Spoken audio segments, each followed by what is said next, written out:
To build, how's everybody feeling tonight? You doing all right?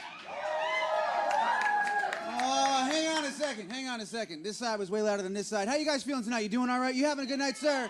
Madam, yes. Let me ask you this. Are you all as excited that I am that Cat Graham is in the house? Come on, make some noise. Woo! It's crazy. Who's been to Build before? If you've been to Build before, make some noise. People have been to Build before, yeah. What do you think? It's not bad, right? Look at all these lights. It's a lot of lights. Guys, we are super, super excited to have each and every one of you with us, and equally excited, if not more, that our first guest is the inimitable Cat Graham. One more time, make some noise for Cat Graham before I bring her out here. We're excited, right? So the first of many, we are super hyped. It's going to be a crazy good night. You picked a fantastic time to join us. So let me walk you through. If this is your first time, welcome and thanks for coming out to Build. What'll happen in just a few short seconds, our guest will come on out. She will sit in this chair right here. Joining her on stage, leading the conversation, host and moderator at Build, one of my favorites. You know him and love him, Ricky Camilleri. Make some noise for Ricky. Oh, he's a great guy. Have you seen Ricky before? Yeah, you're going to love him. Yeah, he's fantastic. So they'll come out, they'll talk for a little. After that, we'll get her off stage, we'll get everything nice and right, and we'll bring her out, and we're going to have a party, and she's going to play for us. Y'all excited for that?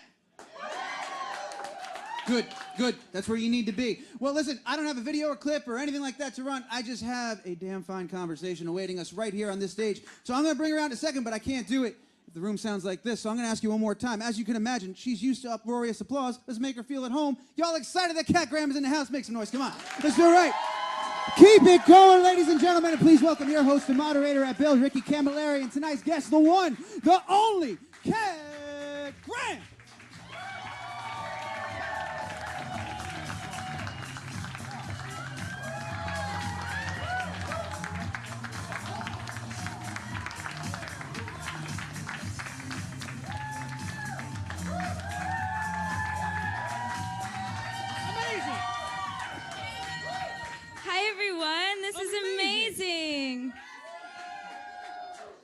This is such an honor. I can't believe I'm here to help you guys open up the AOL Build Studios. I'm completely floored. I'm so honored. They declared it a day.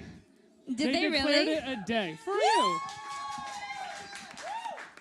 Yeah, thanks so much for being here. How are you? I'm so honored to be here. I'm so happy. We're honored to have you. You look amazing. Thank you. I should zip that.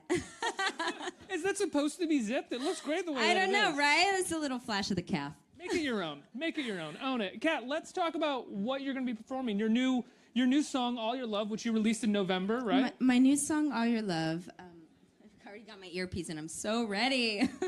Yeah, and I wanted to treat you guys to something a little different. It's very, very rare that an artist will perform songs on their new upcoming album without it being out yet. And I thought that if anyone were to come here and experience this very intimate situation with me, they deserve something a little different, and they deserve to be a part of this new energy that I want to bring in for this record. So I wanted to treat you guys to some new music, and yeah.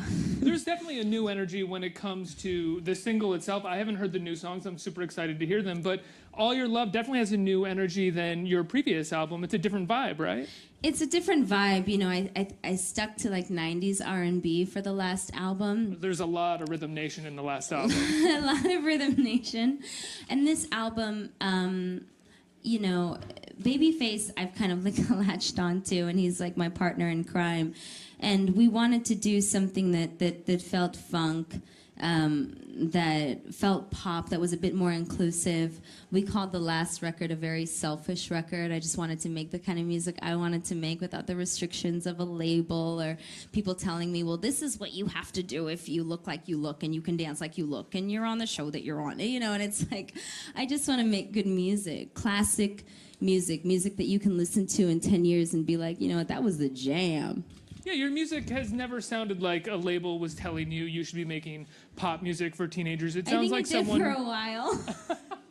Admittedly, by you, not me. No problem. I was happy to have the support. But I think when you come into your own and you recognize your own power, I think that it's it's really amazing when you can make your own music. And I want to inspire other people to create their own art. And how can I do that if I'm making other people's art and I'm not making my own? You know what I mean? Yeah, the new stuff is steeped in disco and funk, like you said, and Steeped in it. steeped. Yeah. I heard that you actually gave the new single to Prince. You showed it to Prince before he passed away. Yeah.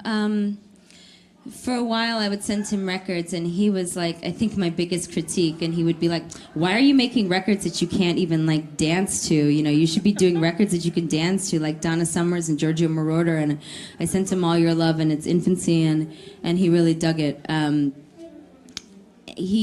think he wanted this direction for me for a really long time. Unfortunately, I wasn't able to do it all with him. But I will say that Babyface has been such an incredible supporter of mine and my idol, like my absolute idol. I remember, I think I was 14 years old and I bought like one ticket to the Babyface show and I showed up by myself just to hear him sing. And, you know, it's just those moments where there's like two artists that I really idolized and I was able to bring that into my art and really kind of pay homage, but also I'm here to bring it back, guys. Like, it's time for the era to be cracked open again. And I heard, you know, the All Your Love video is amazing, and it's this wonderful homage to Have you drag guys seen culture. it? Who's seen the All It's Your so Love video? cool. Thank you. My House of Brooks is in it. Shout out to House of Brooks. Can you talk about what House of Brooks is for people who don't know and why that's a part of the video? It's so cool. I don't know how many gays are watching.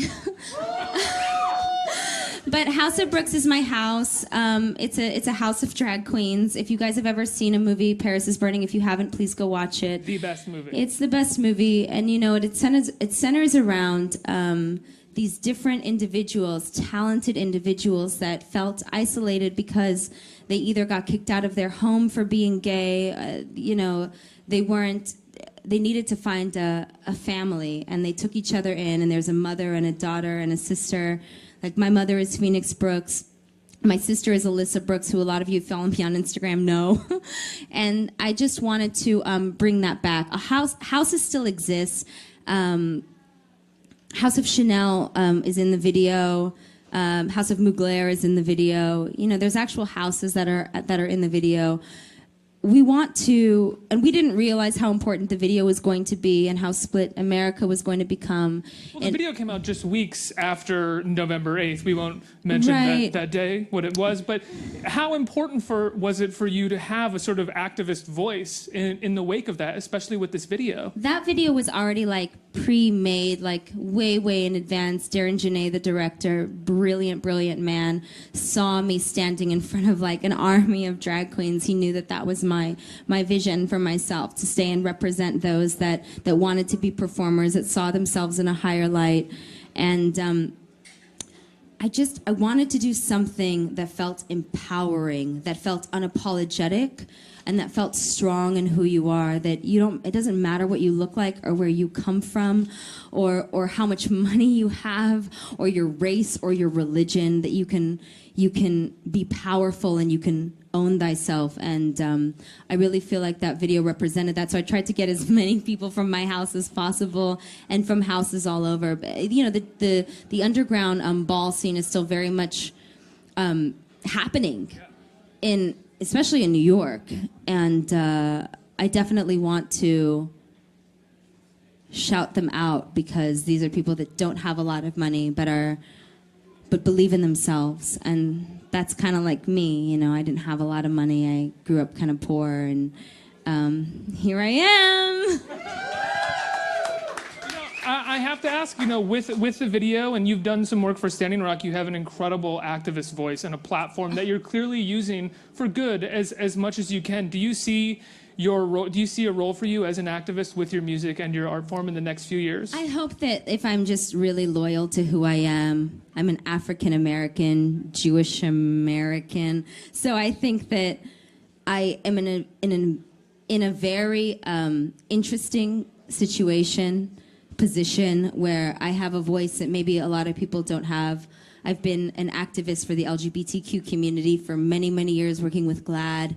I've been working with different refugee agencies for many years. And I'm hoping that people can look at me and say, you know what, I dig her music, but I really dig her more, and I believe in what she's about, and I hope to just bring people together. That sounds a little corny, but I just genuinely want that. I want to bring love and compassion and tolerance into the world, and I believe everyone should be celebrated. And can we say that you see disco as a way to bring people together, according to your new album? Why not? Absolutely. I've always, I wasn't really into disco until Prince was like, you should be more into this. He was somebody that, when I first met him, I was playing a lot of James Brown and stuff, but then, throughout the time, he was introducing me to more funk music, and then funk kind of translated into this kind of disco Donna Summers thing. So, you guys are going to have a really fun show. I am so excited for my friends that are here. I see a couple familiar faces. Are you guys excited? I gotta ask, what did Babyface think when you started bringing Giorgio Moroder and Donna Summer and Diana Ross into the studio? He's so amazing. He's so amazing. I mean, even everything from the Secrets record, which he was supportive of. He was supportive of my R&B journey, and then when I told him, all these discussions and these like very intimate conversations I was having with Prince, he was like, okay, so let's try this and let's try that. And he would tweak things. I think the first song that I'm performing, I recorded like 8 times because he was like, no, change it, not good enough, it needs to be better. And the thing that kept me going was that he believed I was good enough. And my idol believes I'm good enough. You feel unstoppable. So, I really love him. And not just because of what he's done in the industry and all the amazing songs that he's created, but for who he is. And now you're ending your tenure on The Vampire Diaries, right? I am. Are you doing that with the purpose of doing more music and being solely devoted to music? I'm a pretty devoted musician. I love music. I love expressing myself. I definitely think this album needs the kind of attention that it deserves that went into it. There's a lot of amazing projects that I have coming out, everything from All Eyes on Me to Where's the Money to... All Eyes on Me is the Tupac Shakur film where you play Jada Pinkett, where I play right? Jada. Does Jada know about it? She knows. She knows. And she gave me her blessing, and I love this woman. Like, I really, really love this woman. So even if she hated it, I think she would still be very nice to me because she's just a class act. But I hope to God she loves it because she is one of my idols. I think there's some really, really cool things happening, but I really want the focus to be on what I can do to bridge the gap of whether it's being African American and Jewish, whether it's being... a music artist and an actress, whether it's being an LGBTQ activist and maybe a voice for refugees that don't have a home. I'm hoping that I can consistently bridge the gap between the two so people start to get it and stop separating themselves from each other. I mean, that is my absolute goal. Does that gap feel more difficult to bridge in the coming years, or do you feel like you're seeing even more activism? You got it? I think I got this. Cat Graham's going to lead us, guys. I think I Cat got Graham's it. going to lead us. And I think you're going to start leading us by playing an incredible set. I'm so excited to hear some new songs off the album because I love All Your Love, and I'm really excited to hear some of the new songs. I'm just so honored. I mean, AOL Build giving me this opportunity to perform. I don't know. You're giving us this opportunity. I know. I honestly am so grateful. I remember I used to like play shows at like on like Santa Monica Boulevard in WeHo, and no one would be there, and no one would show up for me. And I think the only person that ever believed in me from the beginning before Vampire Diaries was like AOL Build. And Perez Hilton. The person that believed in me. And what's interesting is now being able to look into everyone's eyes and appreciate them on another level is something that I won't lose, and the humility that comes from that, and the appreciation and the connection of remembering where I came from, and hoping that I take all of you on this journey with me, because I'm not interested in doing this alone. I'm not interested in just being some pop star and I don't remember people. I want to connect to people. I want you guys to have a good time. I want you guys to love everything and feel empowered and believe in yourself and anything that you're into, even if it's the most strange and bizarre thing, that you stand behind yourself 100%. And that's what gets me excited. And that's what makes me fight harder when the times get tough. So I just want to thank you guys for being here. And I love you so much. And I'm so appreciative to everyone in this room. I really am. I love you guys so much. Kat, you're going to kill it tonight. We're so excited to watch you perform. We are going to let Kat get off the stage, finish drinking her tea, and then you're going to come back on and you're going to perform. Nobody go away because Kat's going to kill it on stage. Kat, thank you so much for being here. We're really looking forward to watching you perform. Thank you so much.